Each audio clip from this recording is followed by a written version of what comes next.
Tjerken in de regio binnen ons zien hoe zij de lockdown terugkomen moeten.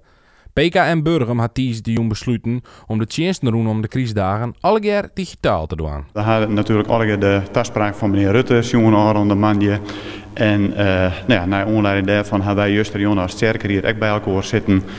Volgens weer via Teams natuurlijk, zat iedereen zijn burger vergaderd, hebben wij ook op die manier bij elkaar zitten.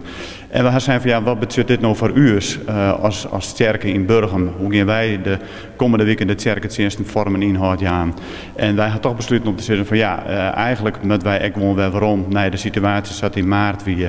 Dus naar de situatie waarbij we gewoon alleen nog maar online vieringen houden beginnen. Zonder publiek zeg maar. We zijn nu met 30 bezoekers in Tjerken en we zijn van eigenlijk moeten we daar gewoon een stapje bij waarom we aan.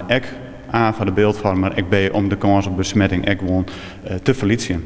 Juist rond deze dagen. Bij een Tjerkertje zo'n 30 mensen aanwezig wijzen kunnen, maar de Tjerkerie van de protestantse gemeente Burgum had geen discussie gewoon over het stapje met fysieke diensten tijdens de lockdown. En het oergaan op digitale Tjerkerdiensten. We gaan natuurlijk ook de site van de PKN landelijk in de gaten houden, wat die adviseren. Nou, die zeggen net, je maakt dit of je maakt dat. Dat is vooral onder de plaatselijke gemeentes. Ze jou wel een indringend advies en ze zeggen, we kunnen u voorstellen dat gemeentes het besluit nemen om online vieringen te houden.